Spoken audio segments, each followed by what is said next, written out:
everyone, Assalamu alaikum. Now I am going to talk about deforestation. What is deforestation?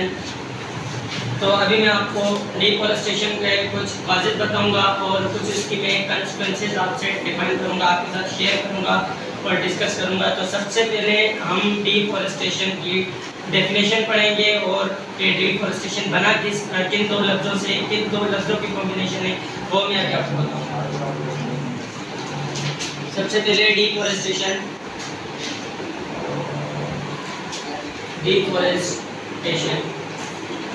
Deforestation is the combination of two words, de and forest.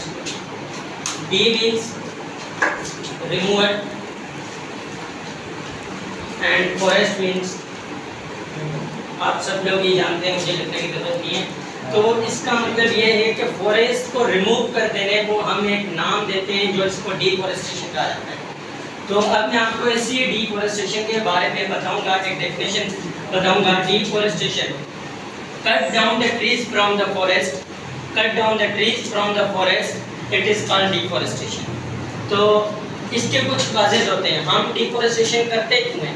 आप में से कुछ लोग जानते होंगे, लेकिन मैं फिर आपको बता देता हूँ कि हम डिफॉरेस्टेशन करते क्यों हैं, कुछ काजेज होते हैं। तो सबसे पहले इसका जो काज है वो है ह्यूमन पॉपुलेशन। Human population. उसके बाद जो हमारे पास इसका दूसरा काज है वो है बिल्डिंग मटेरियल्स।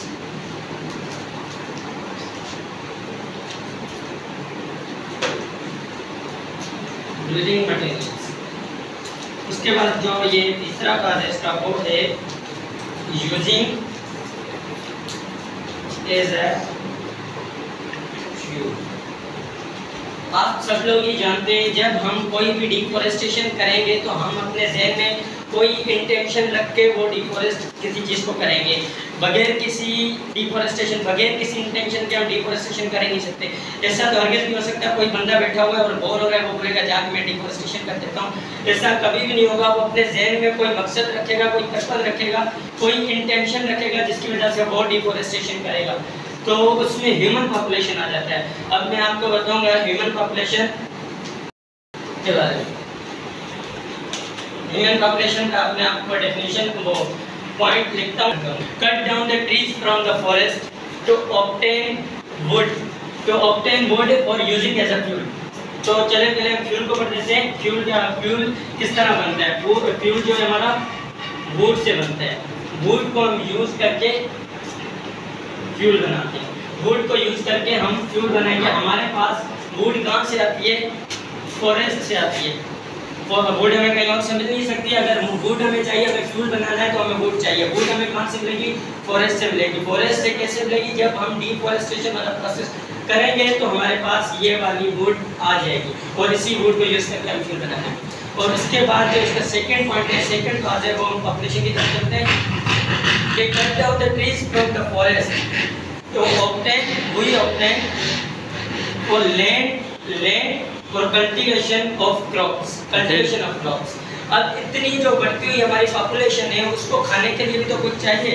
तो कुछ बंदे होते हैं कि उनको खाने के लिए कुछ चाहिए, तो हमें जो है उस खाने के लिए जो हमें फसलें उगानी होंगी, वो भी अगर हमारी इतनी ज़्यादा पॉपुलेशन है तो उस पॉपुलेशन के लिए हमारे पास अगर जगह इतनी है तो हम इतनी सी जगह में अगर हम फसल उगाएंगे तो ये इतनी पॉपुलेशन नहीं खा पाएगी।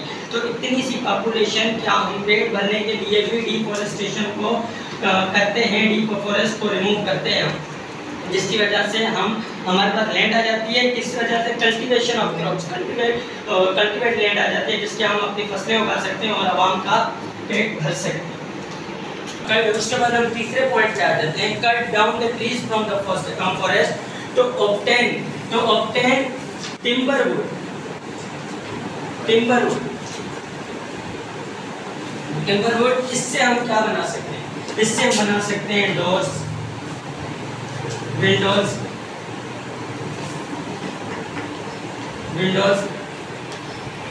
और फर्नीचर। अब आप सोच रहे होंगे इस वुड से भी तो बन सकता है। कुछ वुड ऐसी होती है जिसको यूज करके हम फ्यूल बना सकते हैं और कुछ वुड ऐसी होती है जिसको टिम्बर का नाम दिया गया है और ये टिम्बर के लिए हम चीप कलर इस्तेमाल कर सकते हैं। ये बहुत ही सख्त और बहुत ही पायदार लकड़ी होती है जो जिसका यूज़ करके हम टिम्बर से विंडोज बनाते हैं, डोर्स बनाते हैं और फर्नीचर हम बना सकते हैं। उसके बाद हमारा दूसरा पॉइंट आ जाता है cut down the trees to obtain building rent और बिल्डिंग रेंट या मैं बिल्डिंग के लिए भी ज़मीन चाहिए होती है और कोई बंदा अपने जहन में स्कूल्स की इंटेंशन रख के कि मुझे उस जगह पे स्कूल बनाना है, उसको कहीं पे जगह नहीं मिल रही है तो वो डिफॉरेस्टेशन कर देता है और उसको फैक्ट्रीज बनानी है, फैक्ट्रीज का भी हम बोल सकते हैं। और सबसे बड़ी बात ये जो फैक्ट्रीज हैं आपने देखी होंगी कि आसपास आपको जल्दी नहीं मिलेंगी।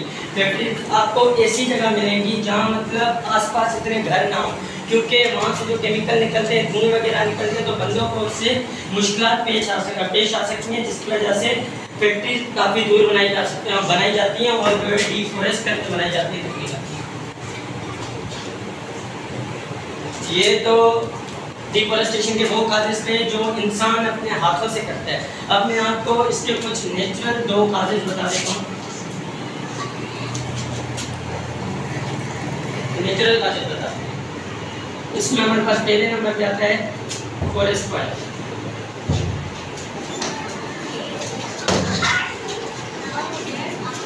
और दूसरे नंबर पे इसमें हमारे पास आ जाता है सीवर ड्रॉप।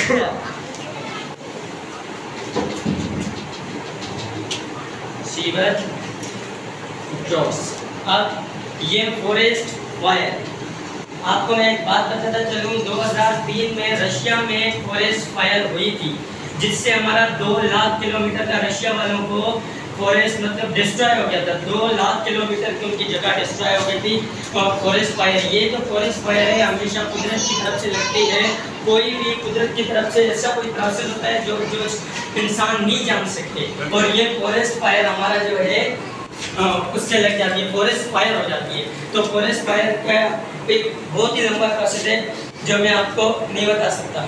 सही फिलहाल मतलब टाइम नहीं है, क्योंकि आगे अभी मैं आपको कंस्टिट्यूंसी बताऊंगा, ये मैं आपको अगले जो है लेक्चर में बताऊंगा कि फॉरेस्ट फायर क्या होता है। चलो अब आ जाते हैं सीवर ड्रॉप्स। सीवर ड्रॉप्स का मतलब क्या है कि शदीद खुश्क साली यानी कि सुकड़ना। अब ये सीवर ड्रॉप्स कैसे होगा? सीवर ड्रॉप्स तभी होगा जब हमारे पास बारिश नहीं होगी अवेलेबल, और ये भी एक नेचुरल काज में आ जाता है। जब अल्लाह ताला की तरफ से बारिश नहीं होगी तो सीवर ड्रॉप्स होगा, पेड़ पौधे सुकड़ना शुरू हो जाएंगे। जब पेड़ पौधे सुकड़ना शुरू हो जाएंगे तो जाहिर सी बात है जंगल में जो पौधे खत्म हो जाएंगे तो ये एक नेचुरल डिफॉरेस्टेशन का काज हो जाता है। तो अब चलते हैं कंसिक्वेंसेस की तरफ। कंसिक्वेंसेस क्या होते हैं? Consequences of deforestation.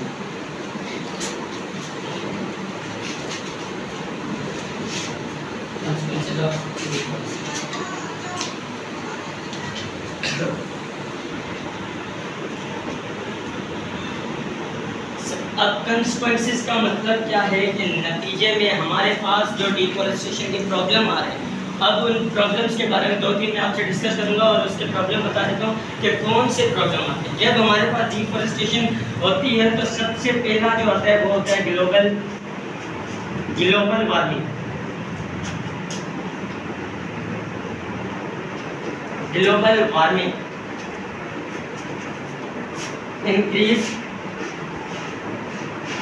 increase the temperature।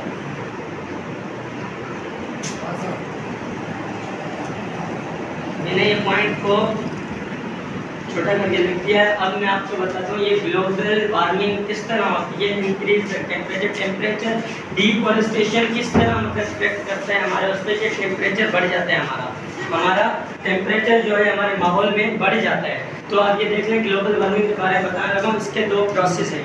एक लोग कहते हैं, आपने सुना होगा, लोग अब भी कहते हैं कि पहले ज़माने में गर्मी कम होती थी और अब ज़्यादा होती है। ये काफ़ी लोग कहते हैं, और कुछ ईमान वाले लोग हैं जो कहते हैं कि पहले ज़माने में लोगों के गुनाह कम थे जिसकी वजह से गर्मी कम होती थी और अब लोगों के गुनाह बढ़ गए। तो ये बात है तो हम ईमान वाले बंदों को मैं डीमोटिवेट नहीं कर रहा, ऐसा हो भी सकता है, हम भी कह सकते हैं, लेकिन मैं आपको बायोलॉजी अकॉर्डिंग टू बायोलॉजी ये बताना चाहता हूँ कि इसमें हमारे पास इंसानों का अपना ही हाथ है जो उन्होंने गर्मी बढ़ा दी है। तो सबसे पहले मैं आपको उसका नेचुरल इफेक्ट बताता हूँ। पहले ज़माने में क्या होता था? पहले ज़माने में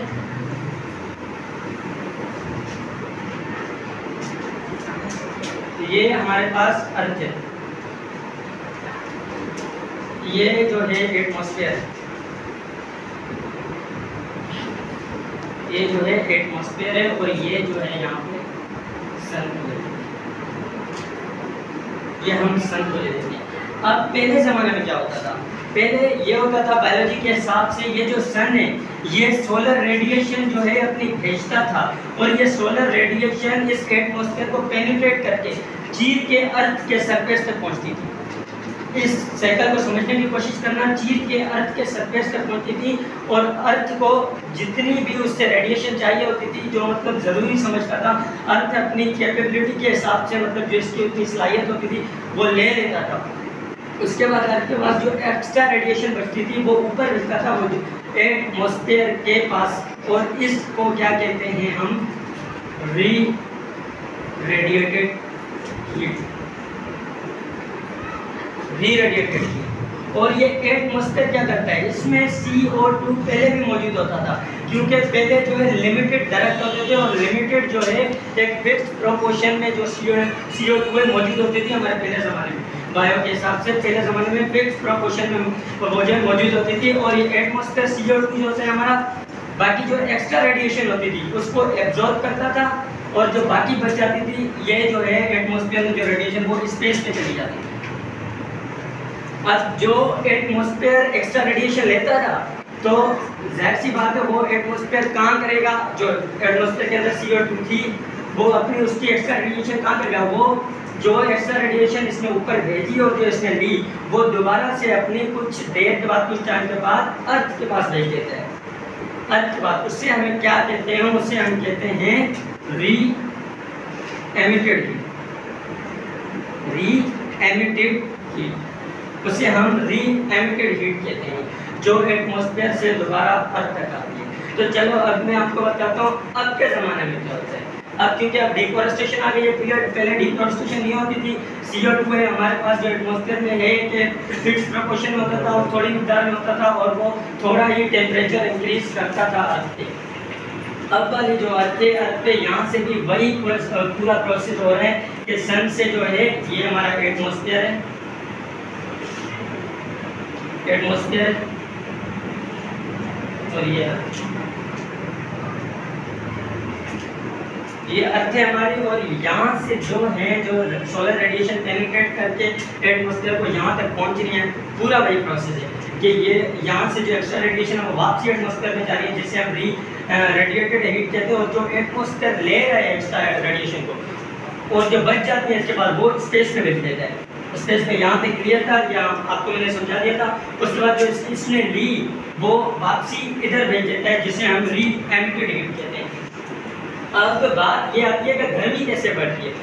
यहाँ डिफॉरेस्टेशन की बात हो रही है, तो मैं आपको ये बताऊंगा कि डिफॉरेस्टेशन, अब जो कार्बन डाइऑक्साइड एटमॉस्फेयर में है, जब डिफॉरेस्टेशन ही नहीं रहेगी, जब हम जो कार्बन डाइऑक्साइड एक्सहेल कर रहे हैं, ऑक्सीजन हम इनहेल करते हैं, जब एक्सहेल कर रहे हैं, यहाँ तो पहले ज़माने में डिफॉरेस्टेशन नहीं थी, तो वो सारी जो कार्बन डाइऑक्साइड एक्सहेल कर रहे हैं इधर आ जाती थी, दरख्त ले लेते थे। लेकिन डिफॉरेस्टेशन के बाद वो कहाँ जाए? कहीं भी नहीं जाती, तो वो एटमॉस्फेयर में मिल जाती है। एटमॉस्फेयर में मिलेगी तो जितनी CO2 होगी उतना ज़्यादा टेम्परेचर इंक्रीज होगा, तो वो माहौल में मिल जाती है। हमारे एटमॉस्फेयर में वो CO2 घूम रही होती है जो हम एक्सहेल कर रहे होते हैं। तो ये पॉइंट ध्यान में रखते हैं, जितना CO2 उतना ज़्यादा अर्थ पे टेम्परेचर पड़ेगा। तो यही बायोलॉजी कहती है कि अब डिफॉरेस्टेशन नहीं होता। डिफॉरेस्टेशन ना होने के कारण, ना होने की वजह से हमारे पास गर्मी बढ़ गई है, क्योंकि CO2 हमारे एटमॉस्फेयर में मिल गई है, और जितनी CO2 होगी उतना ज़्यादा टेम्परेचर इंक्रीज होगा। यही वजह थी ग्लोबल वार्मिंग आजकल के दौर में बढ़ गई। उसके बाद चलते हैं दूसरे कंस्पिरेसीज की तरफ।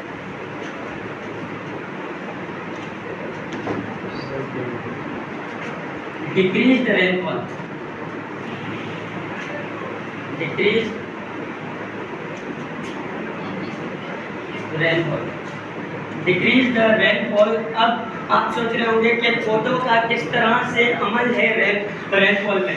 तो आपको एक बात बताता चलूँ मैं, जो हमारा अंडरग्राउंड वाटर भी है, जो ज़मीन के ऊपर पानी है, तो आप सबने ये प्रोसेस छोटी क्लासेस में भी पढ़ा होगा कि हमारा जो ज़मीन के ऊपर पानी है वो इवापोरेट होकर ऊपर जाता है आसमान की तरफ और कंडेंस होते हैं, यानी वो भारी होते हैं और क्लाउड्स में जाके मिल जाते हैं, जिसकी वजह से हमें बारिश की फॉर्म में वो पानी वापसी मिलता है। तो यहाँ अब ये मैं आपको बताना चाहता हूँ कि रेनफॉल कैसे डिक्रीज हो रही है डिफॉरेस्टेशन की वजह से।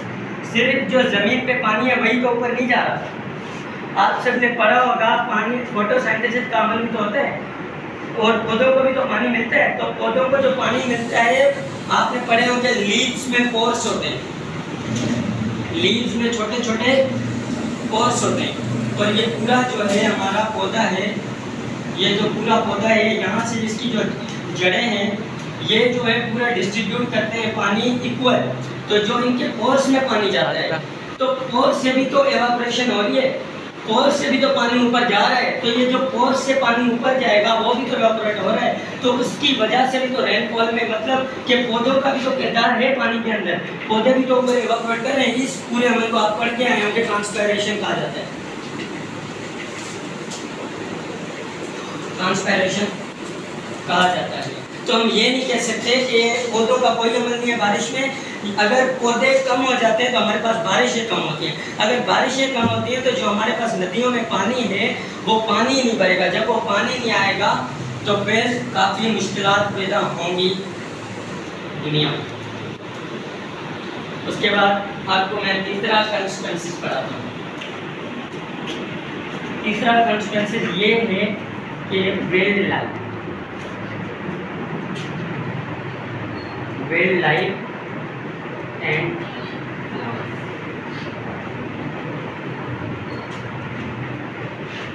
अब वाइल्ड लाइफ का क्या मतलब है? जंगली जिंदगी। वाइल्ड लाइफ का क्या मतलब है? जंगली जिंदगी। तो मैं आपको बताता चलूं, जब डिफॉरेस्टेशन होगी तो क्या जंगल में जानवर नहीं रहते? आपसे मैं पूछ रहा हूँ कि जंगल में जानवर नहीं थे? जो जंगल में जानवर हैं उनको भी तो नेचुरल हैबिटेट चाहिए। अब कुछ जानवर ऐसे हैं जिनको हम घर में पाल सकते हैं, जैसे बिल्ली हो गई, और काफ़ी लोग कुत्ते भी पालते हैं, कुत्ते हो गए। तो इन सब चीज़ों को, इन सब जानवर को हम पाल सकते हैं। टाइगर हो गया, टाइगर को नहीं पाल सकते। लायन हो गया, लायन को भी हम नहीं पाल सकते। तो उनका जो नेचुरल हैबिटेट है वो हमारा होता है फॉरेस्ट। जब आप फॉरेस्ट को डी कर दोगे, रिमूव कर दोगे, जब डिफॉरेस्ट ही नहीं रहेगा, डिफॉरेस्टेशन हो जाएगी, तो ये विल्ड एनिमल, विल्ड लाइफ और ये एनिमल्स पे कितना इफेक्ट पड़ेगा? एनिमल्स कहाँ जाएंगे? या तो एनिमल्स रोड पे आ जाएंगे, लोगों को नुकसान पहुंचाएंगे। जंगल खत्म हो जाएंगे दुनिया से तो लोगों को नुकसान पहुंचाएंगे। यहाँ पे लोग क्या करेंगे? विल्ड एनिमल्स को मार देंगे और विल्ड प्लांट्स को, जो जंगल में प्लांट्स होते हैं जिनको घर में नहीं उगा सकते, खत्म कर देंगे। तो ये एनिमल्स के साथ ज्यादती है, ये गलत है, हम ये गलत कर रहे हैं। तो डिफॉरेस्ट जो कुदरत की तरफ से हो रही है तो वो तो कुदरत की तरफ से हो रही है, उसको होने तो जो इंसान कर रहे हैं अपने फायदे के लिए, तो इन चीज़ों का ख्याल रख के करें। तो इन चीज़ों का ख्याल रख के करें तो काफ़ी बेहतर होगा। तो मेरा आज का टॉपिक यही था। The presentation topic has been completed. You have any query then you ask me question. अल्लाह हाफिज़।